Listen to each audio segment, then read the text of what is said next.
2, 3. That was stupid. I had to laugh it off. Do your thing. Do your I ain't never did that before. That's why I'm laughing at it.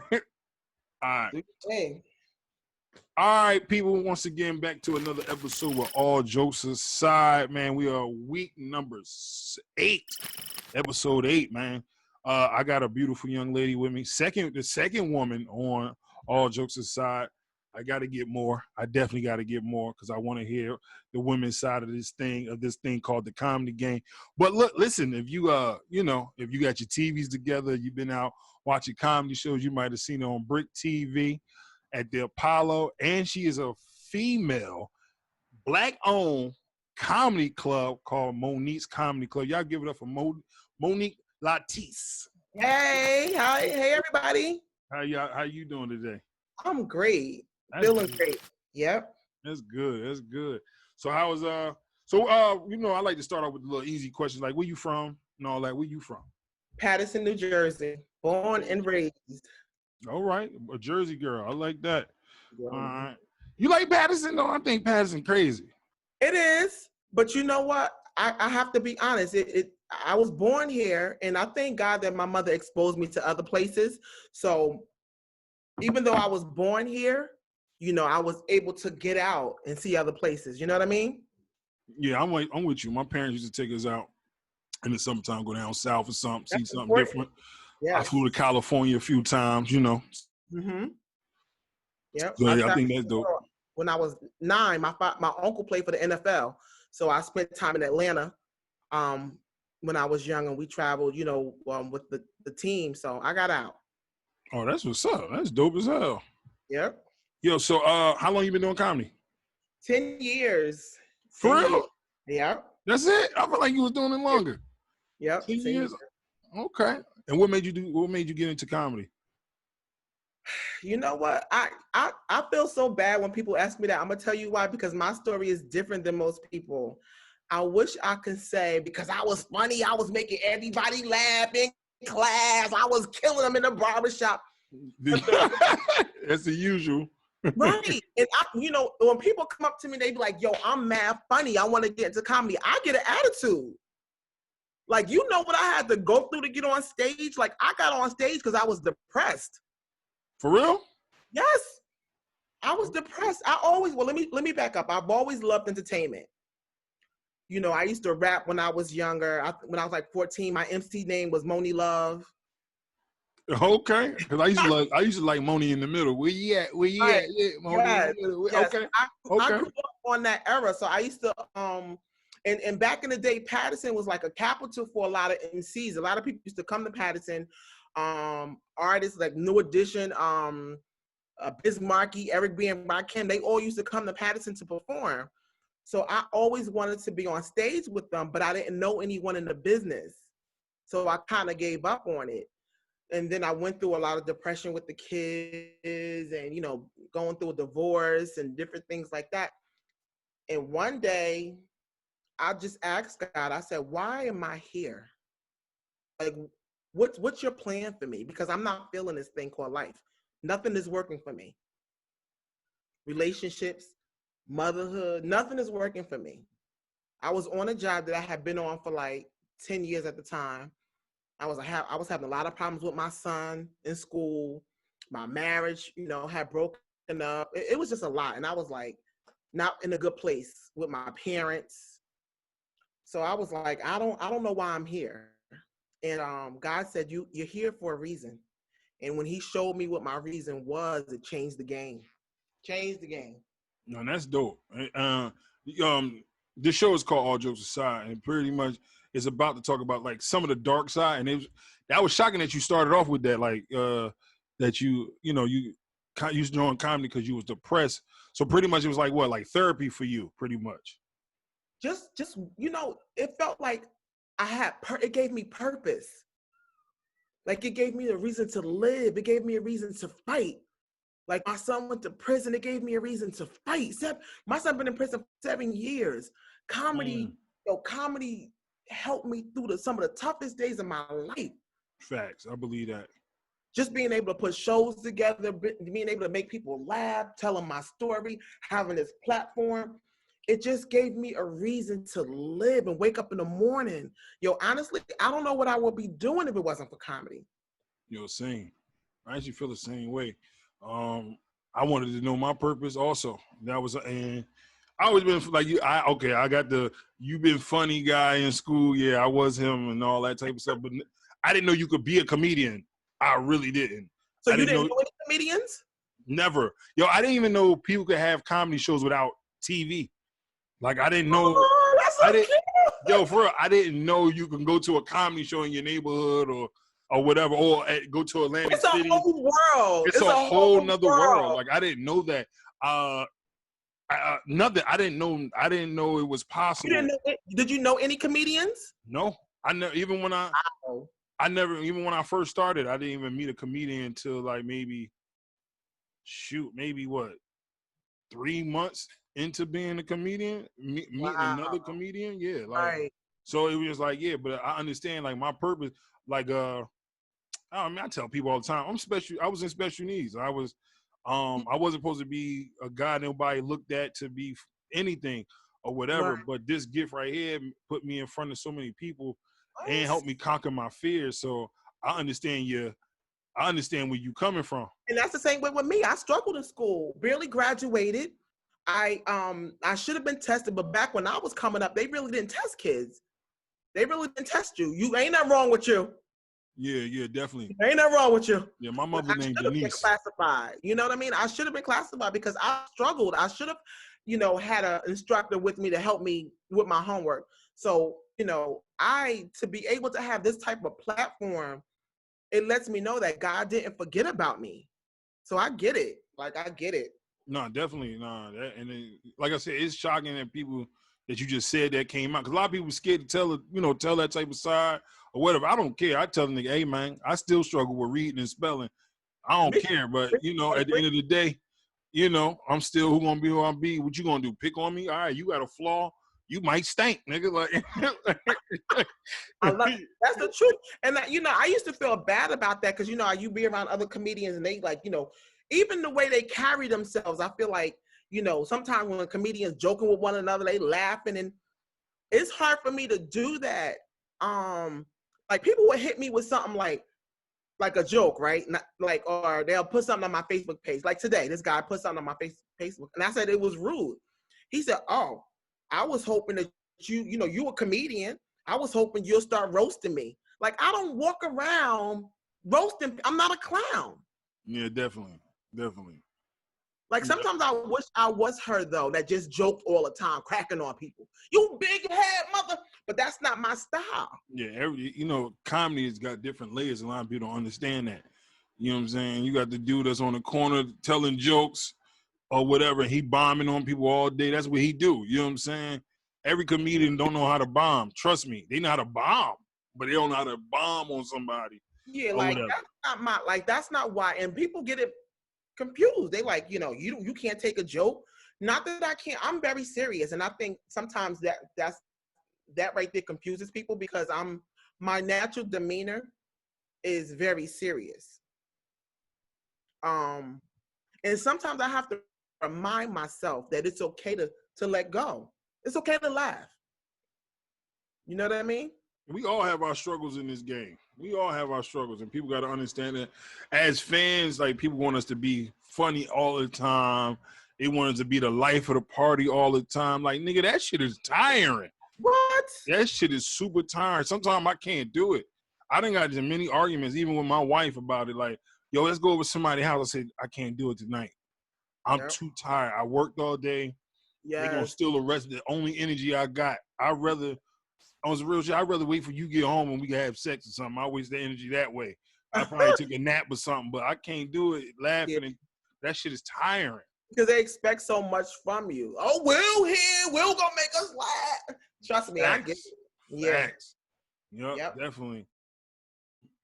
So when you got into the game, I feel like women, y'all got different battles to fight and whatever, this and that. What about the game that you hate or you don't really like or something? Ooh. I don't like the selfishness of comedy. I feel like it's a very selfish industry. What I you mean by don't that? like because I feel like a lot of times people only connect with you because they want something from you as far as a show. Put me on, put me on, put me on. Well, you know, like I feel like very rarely do you find people to say, hey, I got something for you. And I found myself from day one being one of those people that people will go to, you know, for shows because I've always had my own rooms.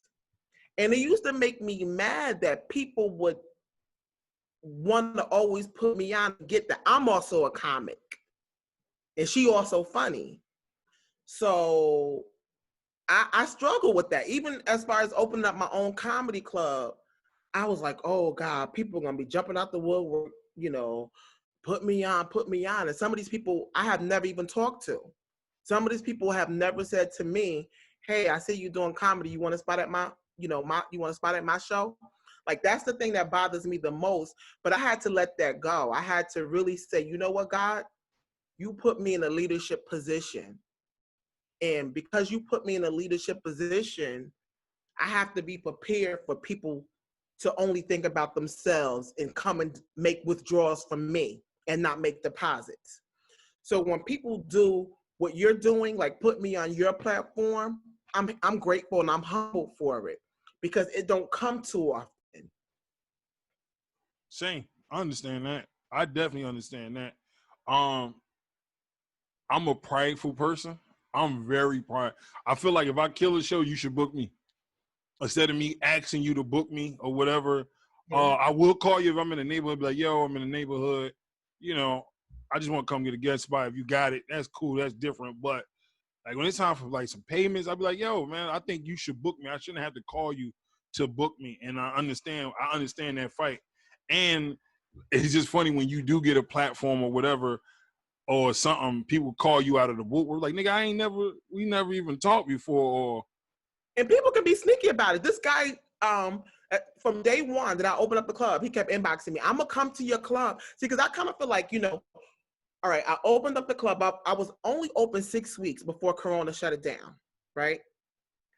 So I haven't had time to book everyone.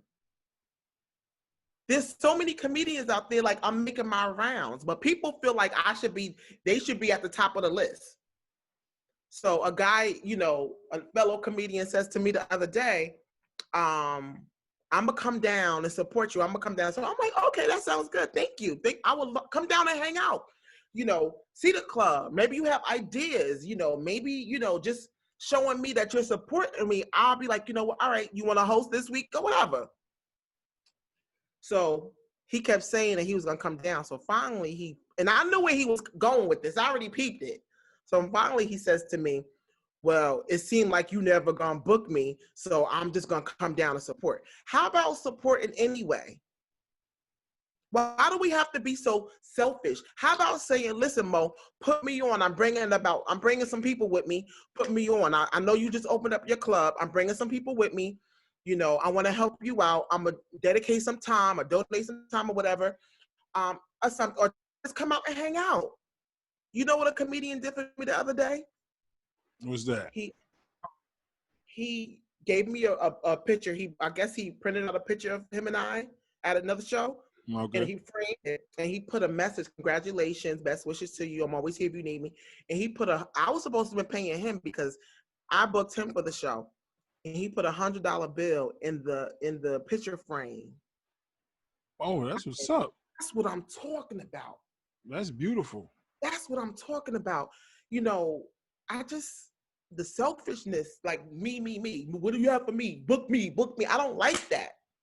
I don't. It bothers me. We've had this conversation before. No, we definitely did. We definitely had this conversation before. But yeah, I get you. I understand you. And it's so clicky. It's so clicky. Like, you know, I love the fact that, you know, sometimes it take a while to get around to get to know people because you don't know people. You think you do. You see them in passing. You assume or you have an assumption of people and you don't get to know them. But sometimes it takes a while to really get to know people. Everyone don't click automatically. I get it. So I love the fact that God is taking me around and introducing me to different people. And some people I already knew, and just allowing me to work with these people. Because I think that's how you build relationships, and that's how you build solid communication, or really getting to know people, not just, yo, what you got for me? Yo, put me on. I don't know. That's my opinion. No, I'm with you on that. Like I like to. I'm that guy right now at the moment, like making my rounds to certain people. Like, yo, I'm gonna have you come on down. Especially, like, I got a list of people that have booked me so many times. I gotta get them. If I can at least get them once, and I can say, yo, hey, bro, at least I got you once. Let me at least get that out the way. You know what I'm saying? You feel obligated? Say it again. You feel obligated to put those people on? No, I don't feel obligated, but it's my version of saying thank you, and I appreciate you giving me a shot. Absolutely. So that is my I have had people hit me like, come on, bro, like, hit me, man. Why you ain't put me on the other? It's like, yo, bro, I didn't forget about you. Just give me a second. I'm trying to get the other people that, I'm just trying to get a couple people. Like, I did a show with Crack, Ray Gibbs. Ray Gibbs. Yeah, Ray Gibbs. Oh, Ray Gibbs, right. Yeah, Sal Holmes and Ty Rainey. Yeah. All four of them booked me. I got them all in one shot. I was like, this is what I'm doing. And I booked them for my birthday. So it was like, cool. They my Jersey brothers, and they my big brothers in comedy. So at least I got all four of them out of the way. Yeah. But then I had somebody call me like, come on, man, why you ain't put, like, bro, like, give me a second, bro. Right. Like, don't do that. You know what I'm saying? I just started doing shows. I haven't, and I don't do them monthly. I do them like when I feel like it. Yeah. So I'm at one of my other first questions at this joint. You ever seen the movie Brown Sugar? Absolutely. And when she was like, her main question was like, when you fall in love with hip hop? Well, I remixed it. So my question is, when did you fall in love with either stand up or comedy? Like, when did you fall in love with it? That's a good question. When did I fall in love with comedy?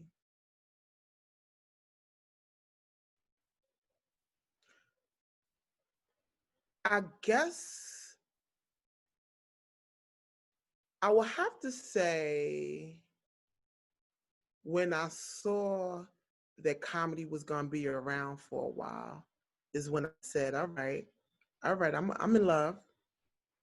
And I would say it was probably about 5 years in, 5 years in the game. I felt like it was something special that was happening. So it took a while. It was a lot of bumps and bruises. It was, a lot of growing pains. But yeah, that's when I discovered that I love comedy. I think that's surprising because you're the second person that been on this show that said, kind of like was like, yo, I've been in the game for a while before I fell in love with actually stand up or whatever. And I think that's shocking. I'm not gonna say shocking, but I understand because it was like, even though your timeline is so, even like you said, 5 years. The other one was Ace Brown, which is the episode before this one. He was like, nigga, recently. And I'm like, what?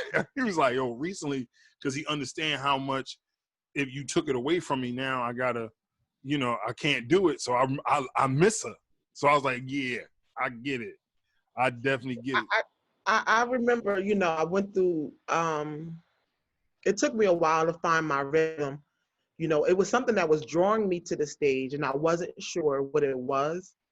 It was, because, before shows, you get anxiety, you get stressed out, you can't eat, like you got to throw up.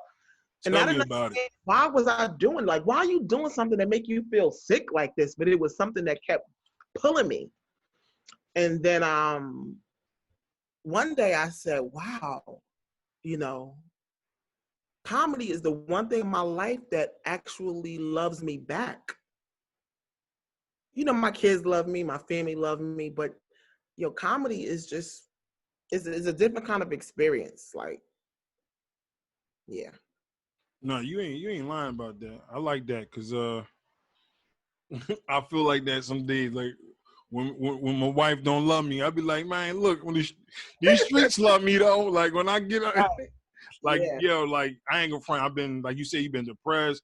You might be going through something, but once you get on that stage, man, you feel like a superhero. You Ah, like, yo, I'm about to kill because I need to feel good. Like this is the best shows have come when I felt the worst. Let me tell you, no, I definitely know.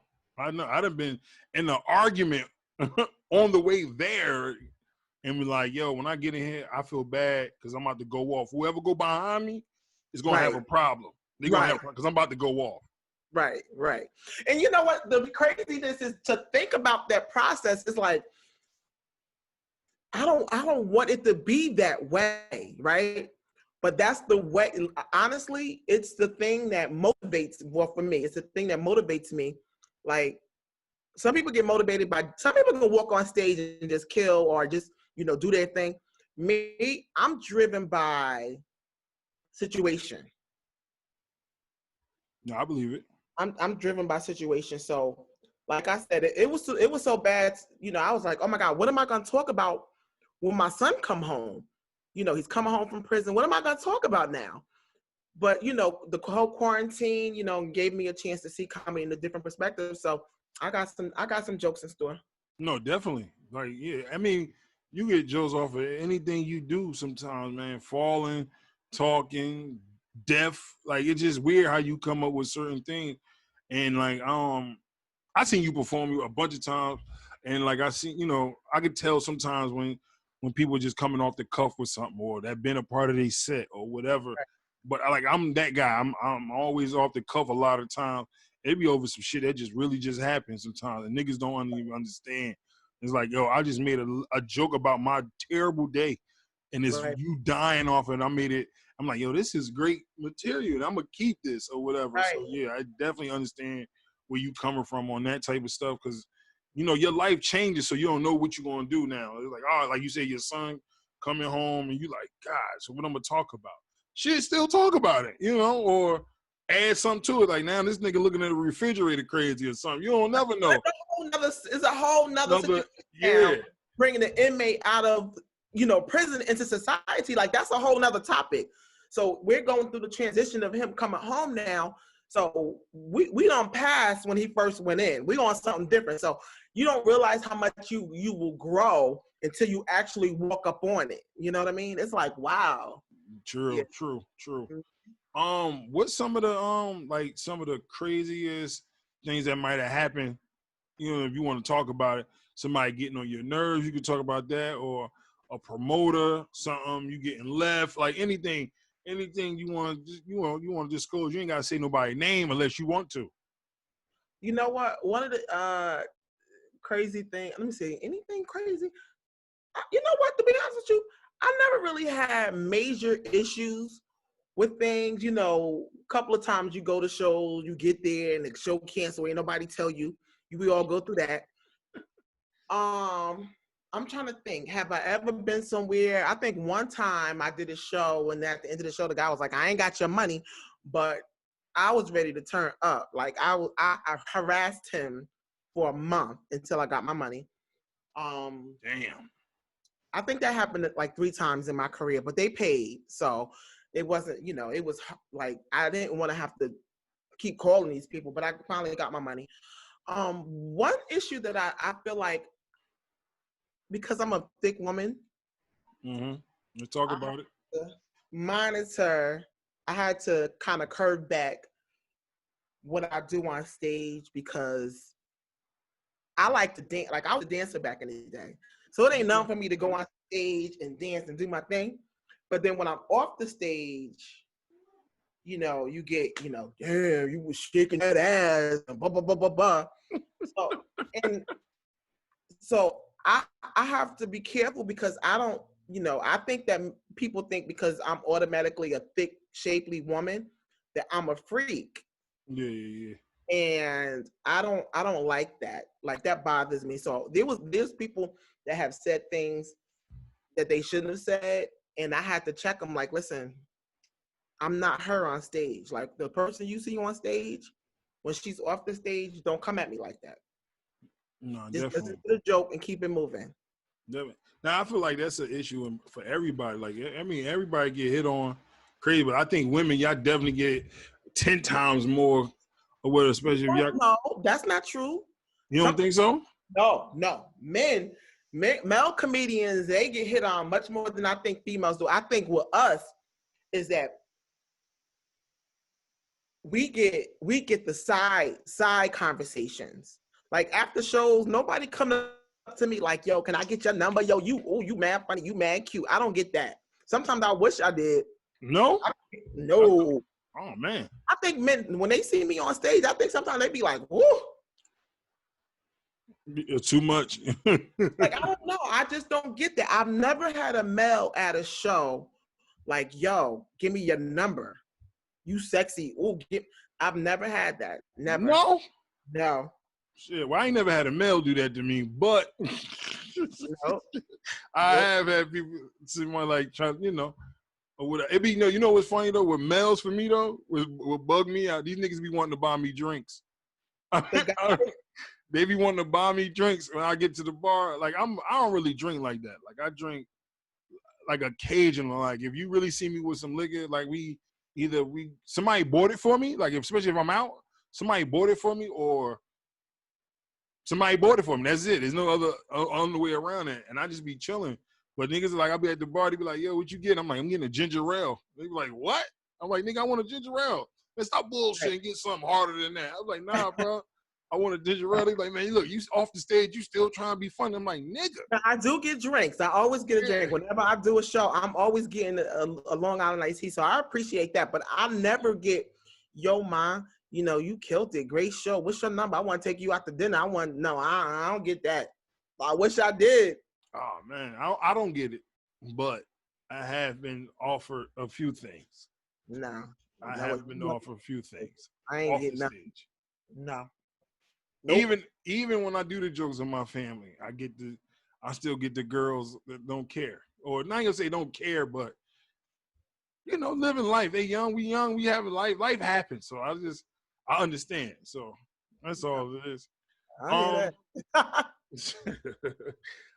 Real quick, what's another one?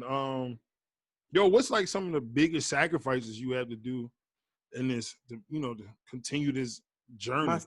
My son. What about him? When I got into comedy, I had a full-time job and I was also working at A&P at night. And I was so aggressive about making a name for myself in the comedy industry that I was doing shows like five nights a week. And my son he was struggling. He had a severe behavior problem. And I wanted to just I just wanted to just grind so I can have more resources to help him. That's what I was thinking. So I kind of let him fend for himself. I was a single mom. And I regret that, I really do. I when I think about it, I get really sad about it because he ended up when he was 18 getting incarcerated and I didn't have the money. I'm doing all these $50 shows. I feel like I underestimated myself a lot too.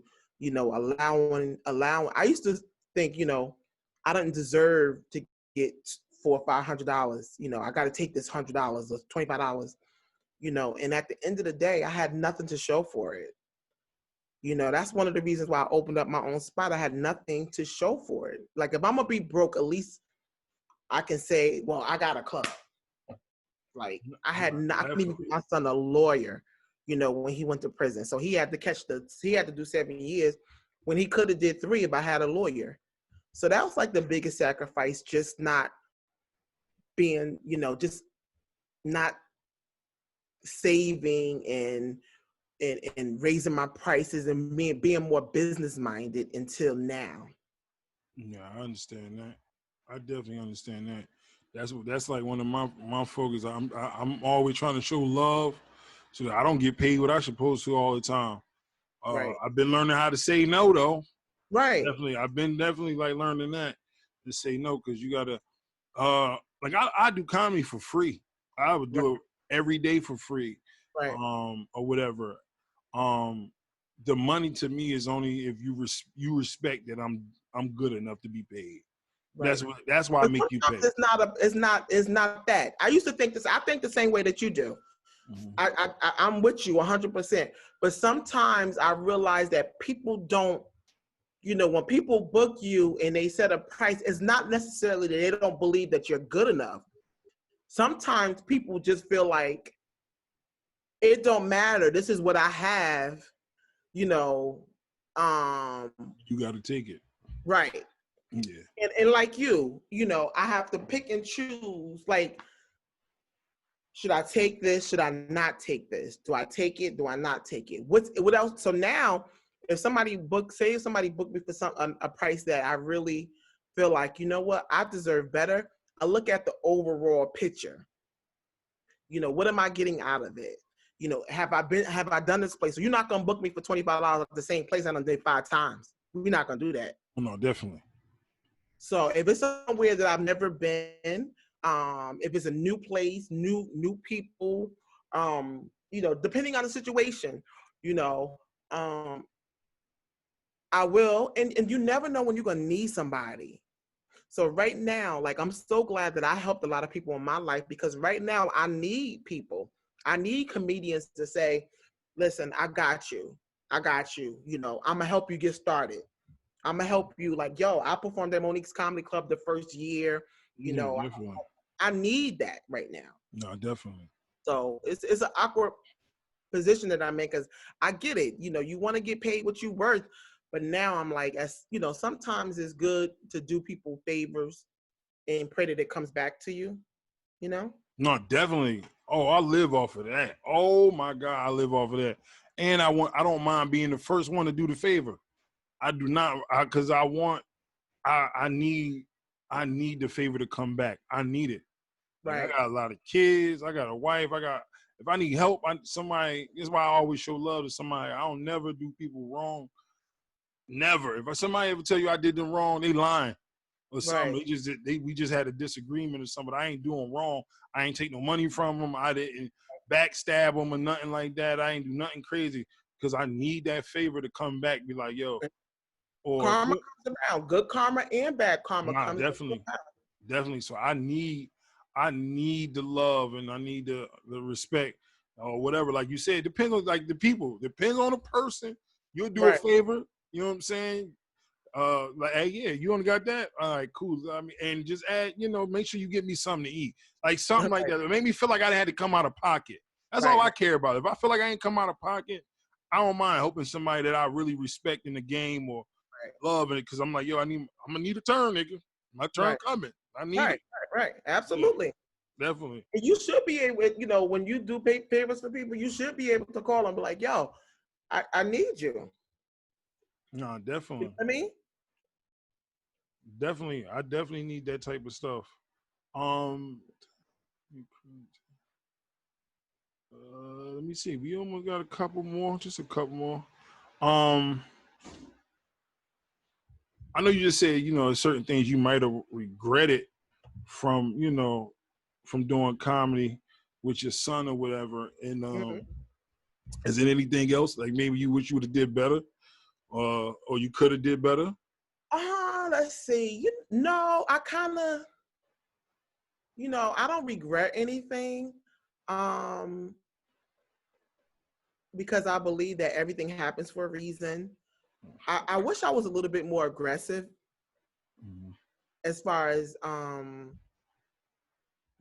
wish I was like the people I was talking about earlier. Yo, put me on. I wish I was like that a little bit more. I'm so laid back when it comes to like, just kind of trusting God. But I wish I was one of those chicks that show up at a show like, yo, put me up. I'm up next. I kind of, wanted to just my work to kind of stand on its own without me begging people But I wish I would have reached out to people more and kind of utilized the comedy family thing. Yeah, I got you know what I mean? Yeah. And I think that's really it. Everything happens for a reason. It hasn't been easy these 10 years. No, it's a struggle. Sometimes it's a serious struggle. Mm-hmm. But you know what? Life has a way of humbling us. Look at the corona epidemic. Look at quarantine. It shut us all down. All of us. Everybody shut down. So I think it had to happen like this because we all learned a lesson. Everyone is in the same boat. Everyone now has to rediscover themselves. Everyone has to revamp their agenda. So I think sometimes we need that to humble us, because sometimes we think, well, why so-and-so getting all these shows? Why so-and-so going on tour? Why so-and-so doing this? Why can't that happen to me? But God is in control. God said, you know what? Ain't nobody going on tour. Nah, definitely. He should have. Everybody crying and begging. I told niggas a couple times, like, yo, this is my fault. I'm sorry. Because I don't act. You gotta be careful what you pray for. I done prayed to God a bunch of times. Hey man, I do want to stay home and make money. And look what he did. he made it possible. I should have asked for some other shit too. But yeah, I know exactly what you mean. I know I needed a break. Me, like, I'm working, I'm doing 7 shows a week, just opened up my club. I was sick. I think I had corona in January. I was sick. I couldn't shake this cold, and I'm opening up a club. I'm doing shows. I'm flying out to California to do a show. I'm traveling, and I needed a break. Like, I needed a break, and I got me a break, and I'm ready to get back busy now. I'm sick of the mask. I'm over the mask. God, I'm too tired of this goddamn mask. For real. I don't walk into the supermarket all the time with no mask. Sir, you got no shit. Gotta walk back to the car. I'm getting a lot of exercise. That's all I'm saying. Slim. I've been drinking a lot of water, man. You got to get the water in your system. I know. Now I've been drinking a lot of freaking water, man. I got a lot of water. Last month was it June? June was last month. Yeah, June. Most of the whole June, I drank nothing but water, no juice, or none of that. I just drank all water. Until the end, I kind of started messing up. But behind it, I still drank like a lot of water. Before we even started this interview, I drank like 2.5 bottles of water. Like, and here go the other half right here. The detox, I did a 10-day detox, and it was great. I think I lost about 10 pounds. So that's dope. I lost like 25 pounds. Oh wow. Yeah. My wife get mad at me every day. That's it? It seemed like you lost more than that. Nah. Yeah, it was like 25. Okay. I'm still high. I need to get down way more, but yeah. I wanted to lose 100 pounds. Mm-hmm. I want to get to 200. I was at 311, the highest I ever been. And how tall are you? Depending on what shoes I got on, I'm 6 feet. without the shoes, I'm 5'11". Huh? You want to get down to 2? Yeah, I want to be back to 200. That's thin. Huh? That's not thin? I don't. Well, for my height, no. That's actually still kind of overweight. I should be, for my height, between 5'10", 5'11". You should be between like according to scale. Well, I mean, I don't know, but the scale, when you look it up, the scale, I think a guy that's 5'10" should be between 160 to 175 or some shit like that. 600. If you 6 feet, you should be. I know this for a fact. If you 6 feet, you should be no more than 190. Okay. Anything over that, you obese. You know how they do. But I want to be 2. I want 1 hour 2, and then come back up to 225. Do you work out? No. No, but I'm about to start probably this week. I'm debating. Yeah. Every day I'm like, I'm gonna do 2 push-ups, and then I'm gonna do that. But now I walk a lot though too. I do walk a lot around the house, at the store, outside. Not for real. I walk a lot. I be everywhere. Like I be everywhere. So I be walking so much. I get steps in. I get them joints in. Okay. Yeah, definitely. Yo, so I don't know. You know what? You might be. I want to know. I never. I think I did ask one female, but do like females? Do y'all get? Do people steal y'all jokes? Or you feel like somebody stole your joke before? And if so, what? Like, how did you handle it? Well, me personally, I have a different perspective when it comes to joke stealing than most. I only really talk about things that is related to me in my perspective. So it's kind of hard to steal my joke because it pertains to Monique's life. Okay. And I feel like I have an issue when I hear people say that person stole my joke. It bothers me because, you know, unless they're saying it verbatim, if we're talking about being a big girl, all of us talking about being a big girl. Okay. If we're talking about marriage, if a female comedian is talking about marriage and her divorce, and I have a joke about my divorce. Nah, she up here biting. That's crazy. I don't. That drives me crazy.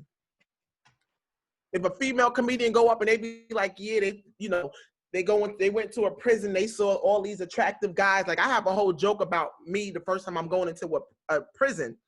If another female that I've never seen before go on stage and that's her same experience, and I'm like, I'm in the back like, yo, that's crazy. She must have heard my joke. No, that was her experience. I agree and I disagree. And the reason why I agree and I disagree is because it happened to me. And the person that stole it, when I asked him, mind you, he heard me do the joke 1,000 times. And he clearly went, my bad, I needed it. Really? No, that was his response. It wasn't, what you mean? It was kind of similar, but I don't know why you tripped. No, it was my joke. The nigga said to me, I said, yo, bro, how you gonna do my joke? The nigga said, yo, my bad, I needed it. Oh. So it's like, I get you.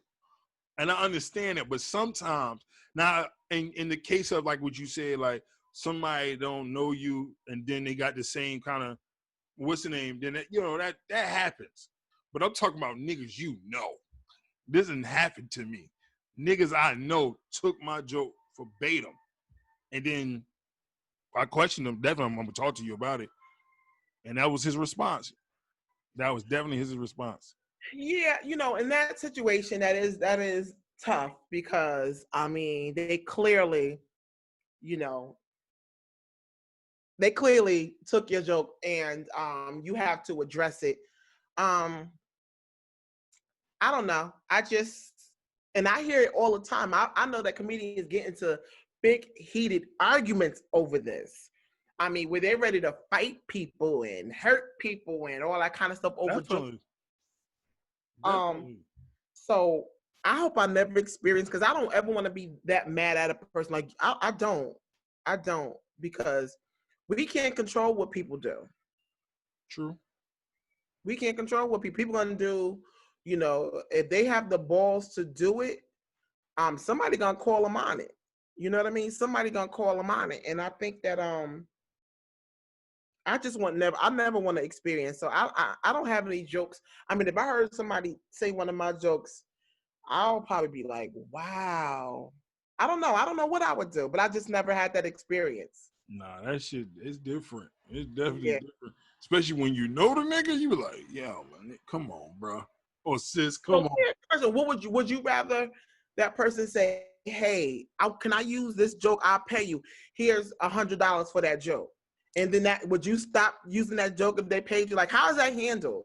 I mean, in that case, maybe I would respect it more if you just asked me or whatever, or just kept it 100 with me, like, yo, I got a joke similar to yours or something. It might kind of sound the same or whatever. Like, don't, or whatever. But when you just they used it and you were at the show? I was at the show. I was up next. Dang. I was up next. The crazy thing about it was he's my guy. He's a part of my team. Like, that's the part that really hurt me. Like, I have a team called Comedy Grind, and he was a part of my team, and he did that. We did, I think it was I never forget, it was a Mother's Day show. We did 2 shows. This is like my second year in the game. I was in Jersey, in South Jersey. I was like the most talked about young new nigga or whatever. Right. Everybody wanted to know what was going on. So I ain't go front. I wanted to challenge myself. I said, I'm gonna do 2 new sets. I'm gonna try to do something. I'm gonna do something old in the first one. And then in the second one, I do a little old, but I'm gonna add a bunch of new stuff in it just to see if I'm as good as I think I am. And that was one of the jokes I was gonna use because it was like it was about Mother's Day, but the show, it was about me being with an older woman. So I was like, it's still talking about women. So I'm like, I'm gonna use it. That nigga used it, and it hit. And I ain't gonna front, it hit good that night. And when he got off the stage, say it again. Why can't we say to ourselves, all right, that means that we can be writers too? No, I'm with that. So I have helped people with their jokes. Like, yo, came up to them like, yo, add this to it, or you need any help? I'm good at that. I might not go physically write the joke, but I can give you, some pointers or whatever to make the situation better or whatever. And I'm cool with that. I'm fine with that. But you're my guy, and you took my shit in my face. And it's like, yo, and I'm from Newark. So in my mind, I'm born and raised in Newark, New Jersey. Oh. I just don't live up there no more. I'm in South Jersey, that's all. But I'm from Newark, New Jersey, and where I'm from, that's stealing. And guess what? We like to fight for niggas that steal our shit. And I wanted to fight bad. Ooh, okay. I wanted to fight bad, but at the same time, he was my guy. And I didn't want to do nothing at the show. So it was just like, I'm going to let it slide and we're going to talk about it. But then we talked about it. He told me he wasn't going to never do it again. That was a lie. But I stopped using it. And wow, that's deep. Yeah, so, it was what it was. It just, yeah. So it was a little different. People, like, one part was pissing me off. Everybody was like, my wife was like, oh, it's flattery. I don't want to hear that shit. I don't want to hear no fucking flattery. I want to flatten this nigga face. That's what I want to do. I don't want to see no flattery. Now that is definitely crazy. Now, so you for doing comedy for 10 years, I think they say every 4 to 5 years you're a different person or whatever. For doing comedy for 10 years, how has it changed you? Has it been for the better or for the worse? I believe for the better. It made me understand my purpose. It gave me, it made me really, really tap into my gift. The negative side of making me, what it's done for me is that I don't get a chance to socialize like I want to. I seem cold to a lot of people because of me. I'm the type of comic, I really don't like doing too much. If I have a show tonight, like if I had a show tonight, this would be hard to do. Mm-hmm. You know what I mean? And a lot of times if I have a show, I like to just stay in my clone until I do the show, and then I could chill. You know what I mean? And because I was doing so many shows, my chill time was non-existent. It wasn't, I couldn't chill. So, that's, now I'm trying to socialize more and be there for other people and support Black businesses, because I never had the opportunity to do that because I was so focused on just grinding, missed out a lot of family functions, but in a way I kind of like not being available, but it can backfire. No, definitely. I'm a family person. I'm super family oriented, so I know when you got to leave in the middle of a family cookout and you want to stay with your people, you like, you got to leave. I'm like, yeah, god damn, I'm gonna be back though. You gonna still be there? And niggas like, no. Mm-hmm. Yeah, I get it. I definitely get it. Yep.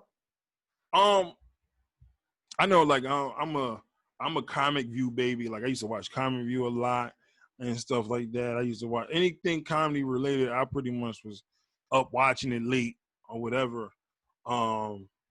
One thing I don't like about female comics, which I think you do pretty well, I don't like when they talk about sex all the fucking time.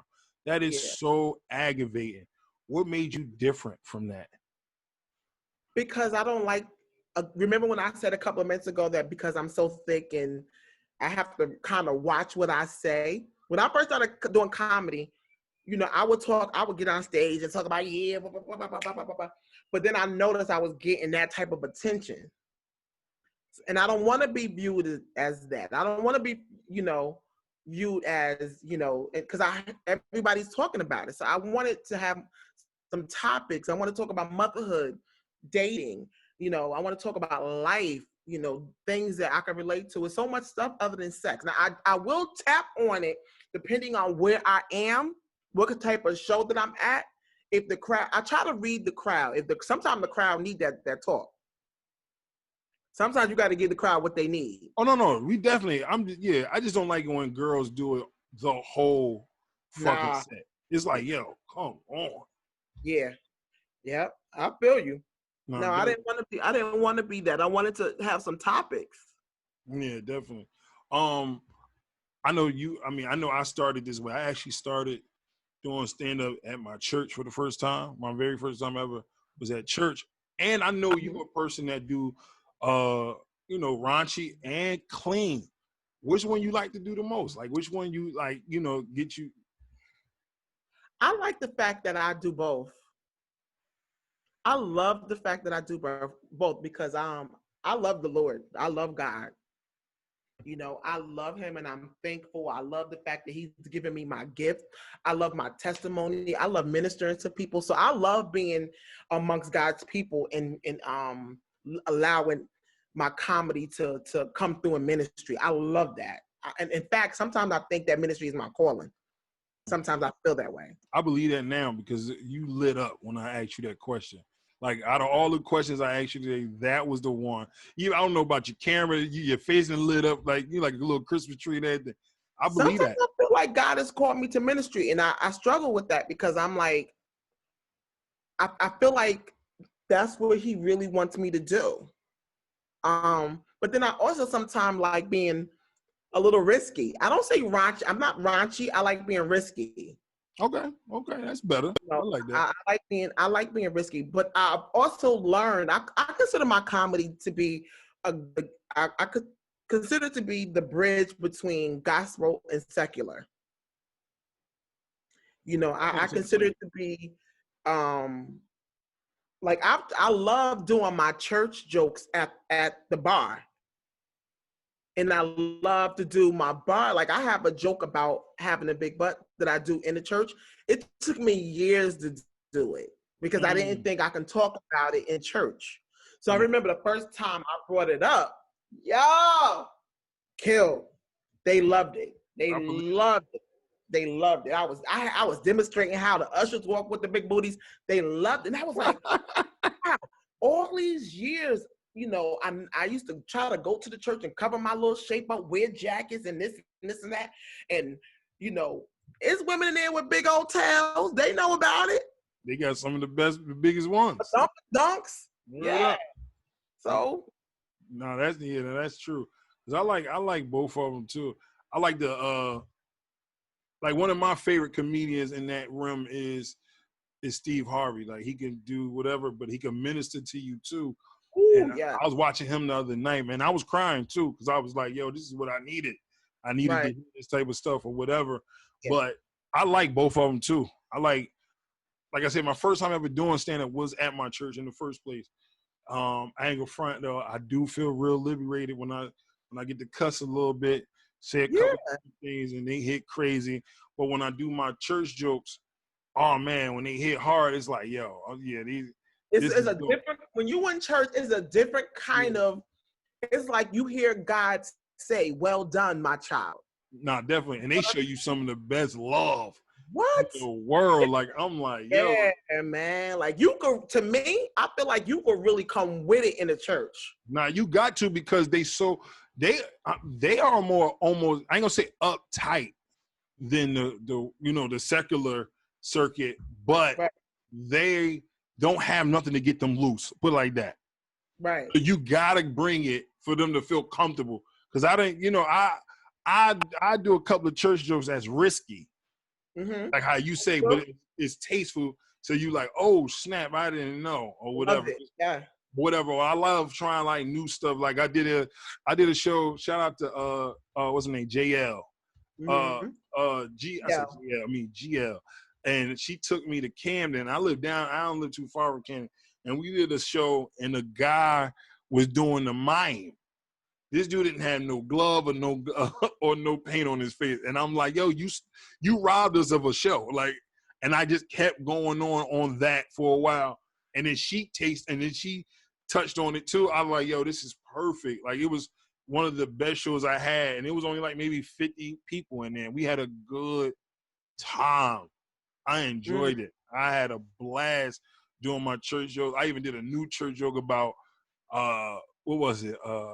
I feel like churchmen and Muslim men are some of the scariest people on the planet because they are all ex something. Everybody think like church dudes are like punks and stuff, but I'm like, yo, all of them are ex something, like ex murderers, drug dealers, ex killers. Like they are ex something. Like it's nothing more scarier. I have a very similar joke I do about Mel the deacon, saying that he an old Masonic Mason. Yeah.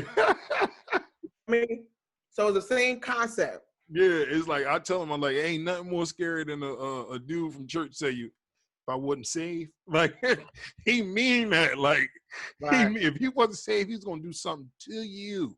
Yes. For real. Like, nah, definitely. So I admire that about you, that you do clean, because a lot of people can't do clean. A lot of us can't. A lot of them can't do clean. And like I know a lot of them see me and they be like, yo, you can do clean? I'm like, yo, book me, you'll see. Or whatever. Yeah. And it blow their mind, but like I seen people, I'm like, yo, he probably could do clean, and he couldn't. Oh, they turn it down, or they get in there and say damn or hell in the wrong content. It's like, bro, come on, man. Yeah. Mm-hmm. Yeah, you killed it. At my club, I'm always gonna have a clean night because I want people to be able to sit in the room with their children. Okay. You know what I mean? I don't want people to zoom in and then have to turn me off because the kids are in the room. True. So I want to be able to cater to everyone. You know? Which is dope. That is definitely dope. I'm gonna do a couple more and I'm gonna let you go. So you're a club owner. How long you been a club owner, first of all? February 1st, I opened it 2020. Okay, so fairly new or whatever. And are you the first woman club owner or first black woman? I said I wasn't. Then somebody, every once in a while, somebody will correct me and be like, "You're not the first." So I say one of the first. Okay, I never heard of a woman club owner until you did it. There was one. I can't think of this because this lady I had put in this group on Facebook, and she inboxed me. She was like, "You're not the first." I was like, "Oh, okay, all right." So who is? Yeah. And then some people consider Peppermint Lounge a comedy club. I don't know. I don't want to take it away from anyone who started anything prior to me, but I will say I'm one of the first. I don't know any other females in New Jersey that open up their own comedy club. True. I don't know none besides you, which is dope. What was the? I don't want to say the process, but more of a. When did it hit you to be like you really wanted to open like more of a, like I want to do one, but it's not like on my bucket list right now. Right. I always kind of, like I said, I saw that God was putting me in a leadership position in comedy. Because I've always had rooms and people always came to me for shows and they used to make me so mad. But then I had to realize maybe that's just where God wants me. So I have to embrace my position instead of being upset about it. Just embrace that God has me in a leadership position. So I always kind of wanted my own space where I could be creative, and not even just for comedy. Like, I love art, I love music, I love to be able to give people platforms. I love theater, I love monologues, I love acting classes. I always wanted a space where I can bring that, and show that Black people, we're talented, we're gifted, we can run our own businesses. Um, and I just woke up one day and I said, the time is now. And I didn't know how, I didn't know where, I didn't know when. And God dropped it in my spirit so heavy that I didn't even budge about it. I didn't question him about the money. I didn't question him about anything. He just laid it on my spirit like, it's happening now. So when I went out looking for different places, he made it so smooth for me. And, because I have a full-time job, I've been on my job 25 years. He made the transition so smooth for me that it was almost like unreal. It just happened so swiftly and quickly, and came together so nicely. And Corona came and said, girl, bye. Girl, sit down somewhere. So, I question, did I do the right thing? Because it's rough. It's really, really rough because people are still afraid to come out, you know. So I thought this was going to be the best year. I had everything planned out with the club, and so I'm back to ground zero. So it's very humbling, very humbling. I feel like it still is gonna be the best year ever. I just think we gotta figure out why. I think that's it. Once we figure out the why, I think we'll be straight. We understand that this thing is deadly. But like you said, God, he did this for a purpose for all of us to, maybe he did it to get some people out of the way or anything. You don't ever know until later on. It might show up next year like, oh, Well, that's why. some great things came out of it. Like, I'm No, more great. I found out who I was. I found out I redecorated my apartment. I I learned how to Zoom. I got a new computer. I started doing more videos. Yeah. I'm doing my funny videos now. Like, I didn't have time for that before. No, But definitely. now I'm trying to, build my presence on social media. I have my 10-year experience in comedy. So now I'm trying to build my social media presence, so I'm learning more. I'm getting ready to go back to school on film. Okay. I'm getting to take some classes at the New York Film Academy, which is huge, for me. Oh. So I'm excited. I'm excited. No, it's been great for everybody. For me, it definitely this first time I got to save some money. I know that. Right. I got to buy something all the time or whatever. So it's been a Right. blessing. I've been more family time, all kind of stuff. Right. So yeah, all that's been great. I feel like this is one of the last good questions I got. This is one of my second favorite questions. What do you want the people to get from your comedy? I want people to feel like when they leave my comedy, I want them to feel good about the lemons. Mm. I want people to see me and say, dang, she went through that and she's still laughing, still pushing. I can go through this. I'm going to be okay. I can go through a divorce. I'm going to be okay. My son, could be doing prison time, but I'm going to be okay. I want people to see me and see themselves and know that they can still get through anything. Yeah, that's what's up. That is beautiful. That is super dope. I really appreciated this time with you. You know what I'm Yes. saying? But before we go, you know what I'm saying? I don't want to say goodbye yet like that. Can you please tell the people where they can find you on social media and whatever you got going on? This is your time to let us people know. Let's go.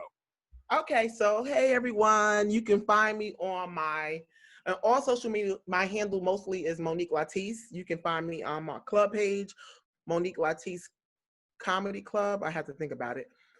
Social media, Monique Latise got jokes.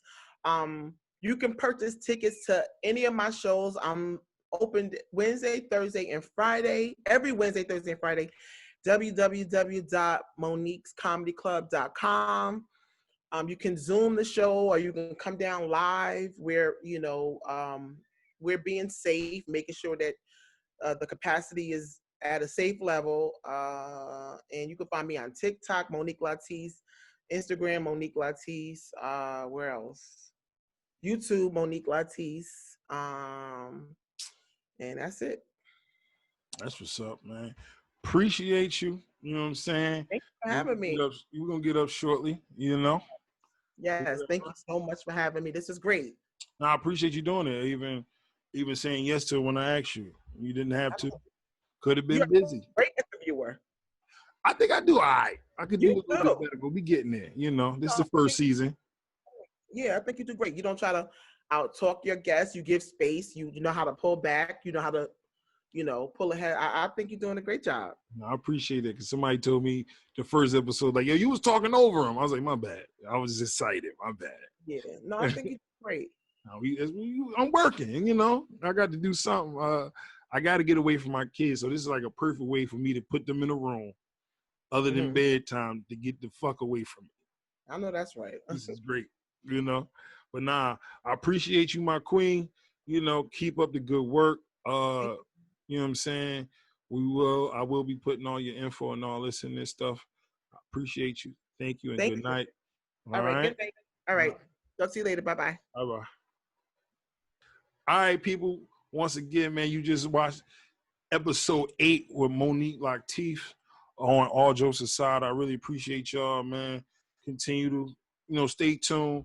I think I'm going to have a couple more episodes in this season, man, but I appreciate y'all for tuning in each and every week. That when you tune in, man, make sure you hit the subscribe button and all that, the like button. Share this thing, man. Just keep me alive, man. I really appreciate it, man. Thank you, and God bless. Until next time, I see you.